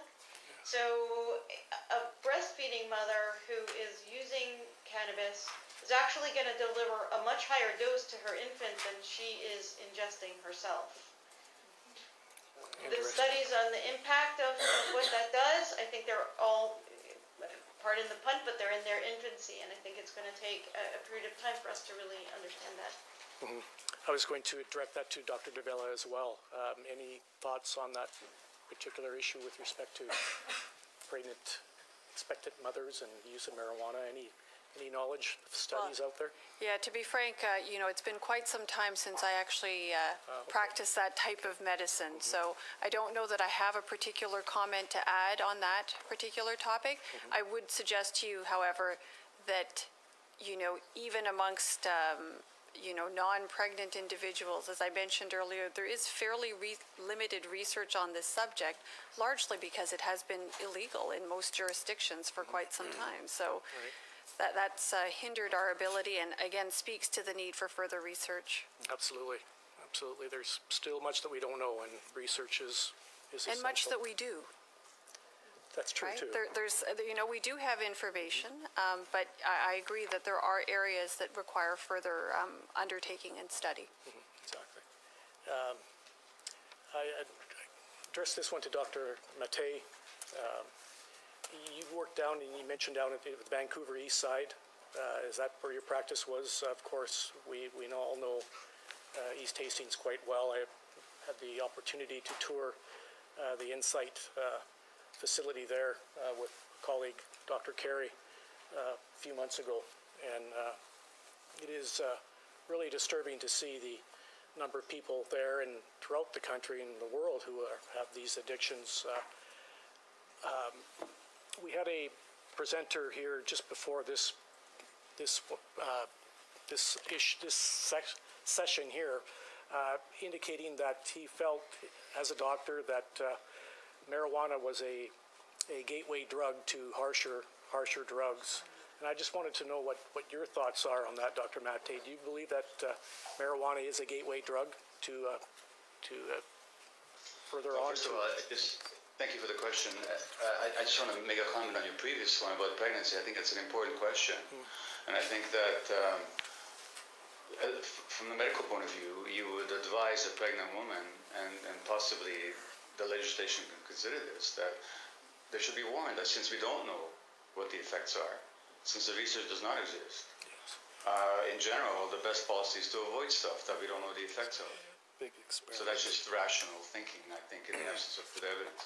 Absolutely. As to gateway drugs, the fact that somebody uses marijuana first and then goes on to use something else afterwards, or uses tobacco first and then goes on to use something else afterwards, does not mean that there's a gateway drug phenomenon going on. In fact, we don't even know that there's such a thing as a gateway drug phenomenon. Gateway means that unless you open that gate, the person doesn't go through it and doesn't develop a problem. Now, that's just no evidence for that. Yeah. It may be the case that a lot of people, before they get to the heavier drugs, will use lighter drugs, if you like alcohol, tobacco, or marijuana. But there's not necessarily a causative relationship. What is much more the case is that the people who are driven by their internal discomfort to use any substance at all are then more likely to use other substances in a heavy way, or are more likely to use other substances in the same way later on. But that does not mean that the one led to the other. And I don't think there's any evidence for basing policy on a gateway drug theory. Thank you. And I appreciate the evidence of Dr. Levy from New York that a lot of the adolescents she deals with who have substance use disorder in general may have used marijuana first. But that doesn't mean that there's a causative relationship, nor does it mean that illegalization, and I know that Dr. Levy, you're not suggesting that illegalization is a good idea at all. So from the point of view of legislation, I think the gateway drug theory is just not a helpful way to look at it. Thank you. Okay, thanks very much. Okay, Dr. Olson. Thank you very much, Mr. Chair. Dr. Matte, I really appreciated your comments about having to think, what is the best science, but also you have to think politically. I'm a physician, but now, as you have probably guessed, I have to also think politically in my current job. So it was kind of amusing to think about that in the way that is part of our, the deliberations at this level. Now, one of the things you mentioned earlier, and we've had a lot of discussion about this, is that there are many people with pre-existing mental illness who then go on to develop a substance use disorder, whether that be cannabis, tobacco, alcohol, or anything. Do you believe that if we had better investment and commitment into primary mental health care, and we're more effective at treating people at the primary care level, would that be helpful in primary prevention of a lot of drug use disorders? Well, absolutely. I mean, in almost in every case of substance use, you can identify something that's present. Often ADHD, and I talk about ADHD because I've been diagnosed with it myself and I know a little bit about it. But also depression, anxiety, post-traumatic stress disorder, social phobias, bipolar disorder, which typically is self-medicated with alcohol.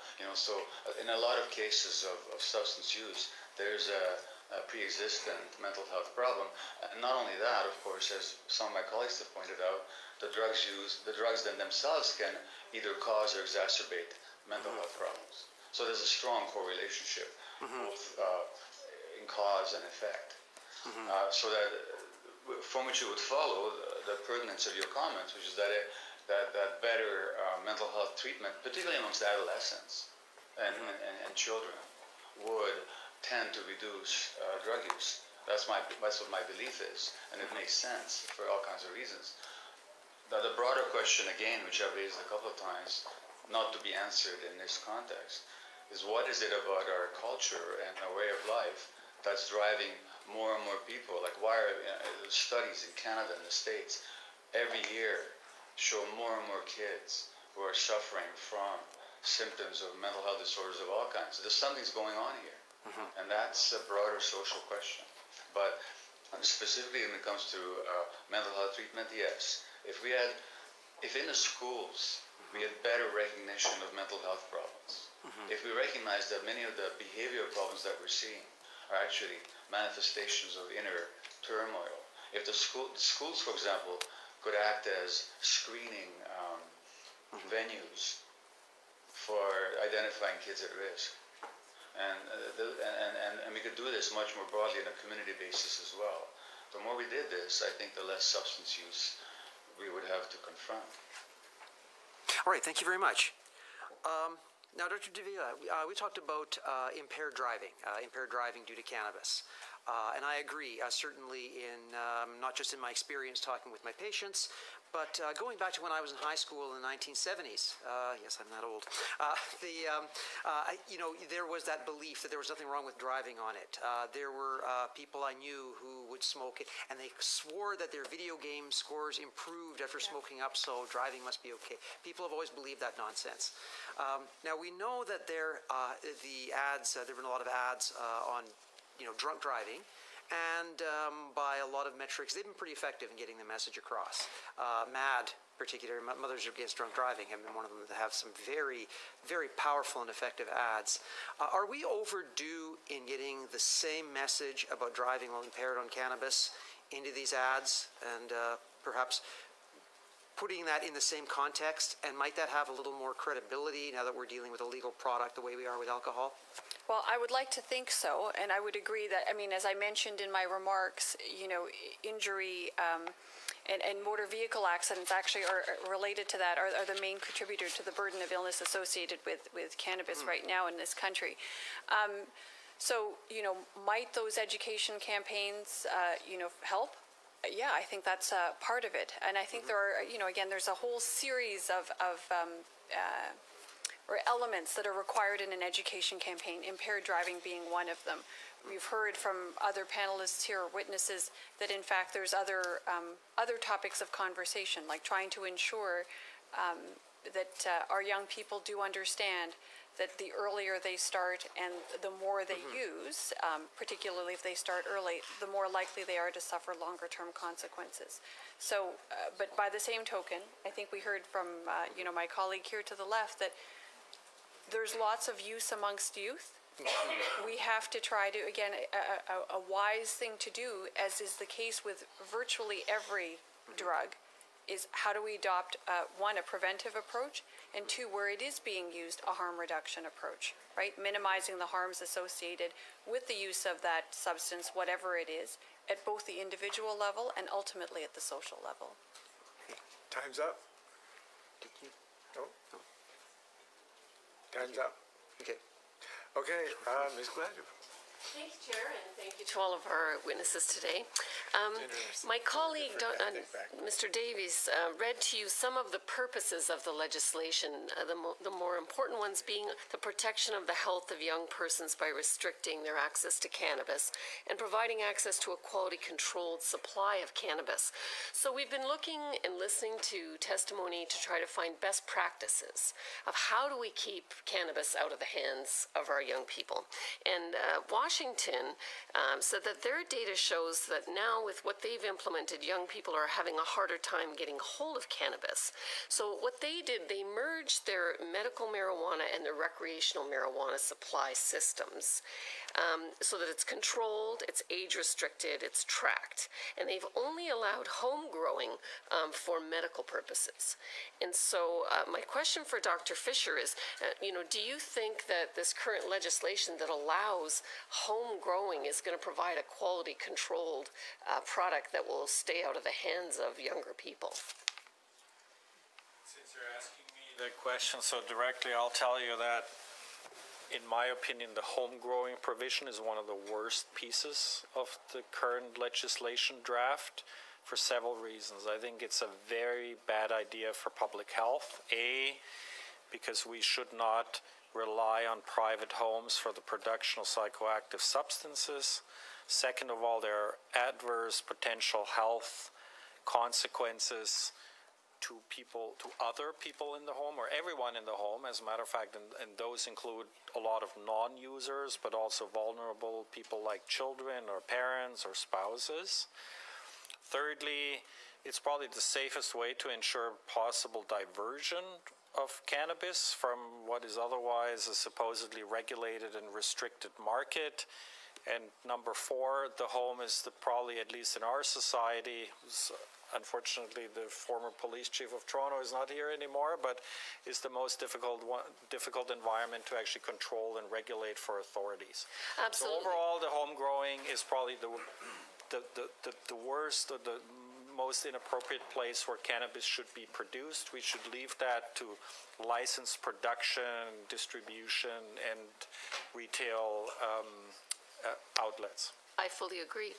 And Dr. Davila, knowing that home grow operations are 24 times more likely to have a fire, and knowing that the Ontario Police have already testified that they are going to have great difficulty trying to enforce this, would you agree that the home grow option is probably the least preferred way of making sure that we keep cannabis out of the hands of our children? Well, I would say, I don't know that it's the least preferred with specific regard to that goal. But I agree with my colleague Benedict Fisher here that this is not not an ideal or optimal provision within the context of the legislation, and it's rife with difficulty for sure on a series of levels. Whether it does anything with respect to access to youth, I mean, clearly we prefer and I've expressed that opinion that a publicly regulated, well-controlled and well-monitored method of distribution is the right way to manage it. Very good, thank you. And Dr. Livy, I was very interested when you talked about tobacco and the stigmatization of tobacco, because it brought to mind the fact that, tobacco was already legal and an age had been established, and it did nothing to prevent people from smoking at alarming rates. And so it was really that public awareness campaign to change public opinion that was most effective. And so I'm interested in what your thoughts are on doing the similar thing for cannabis. I mean, obviously we've been talking about legalizing it for 2 years, and we haven't had that public awareness campaign. So could you expand on that? I think that's got to be a critical component of the public health strategy is our campaigns to get out the real message about marijuana.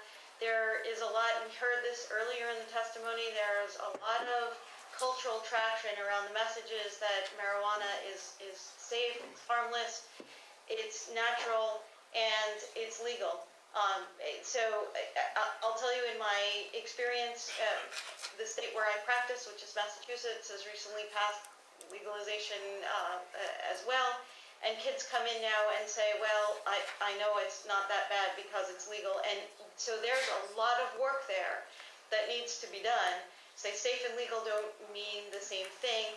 I think that because of where we are with marijuana, we can actually use tobacco as an analogy.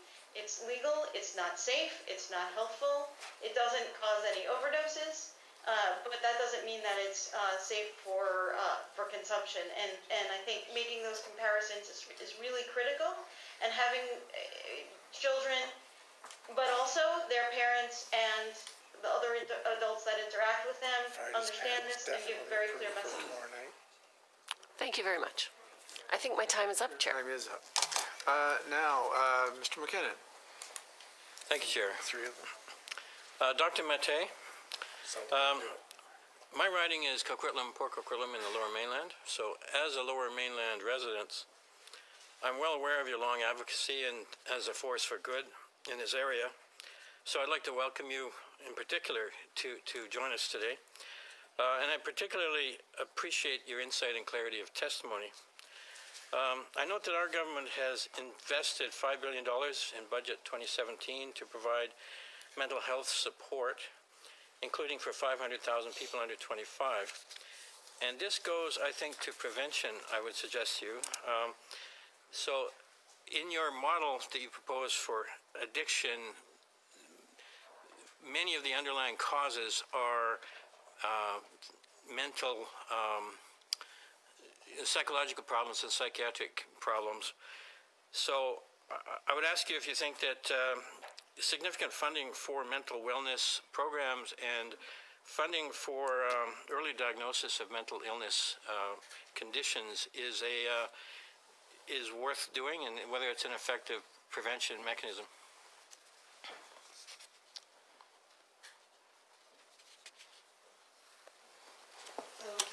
Lost the sound. Oh, maybe it's back.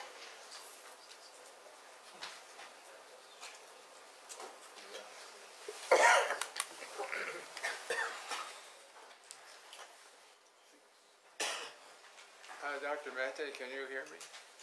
Can you hear me? We can't hear you. We've lost the sound just for a minute. We'll try to hook it up again. Us too.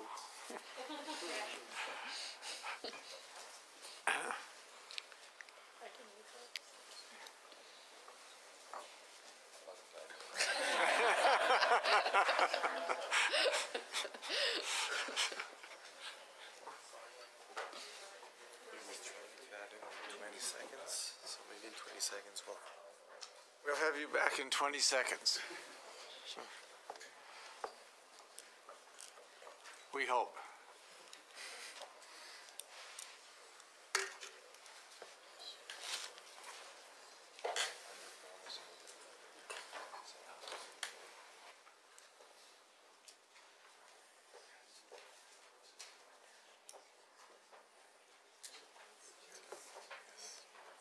Maybe we can try now and see if it works. Could you talk to us and see if we can hear you? No, we can't hear you yet. No, we thought we might have you, but we don't have you yet. But we'll wait.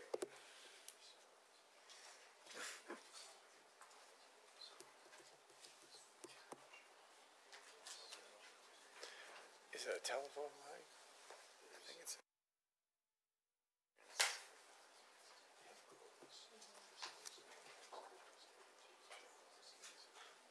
Who's trying to fix it? The technician over there. Do you want me to confirm with them, or? Pardon? I can go. Yeah.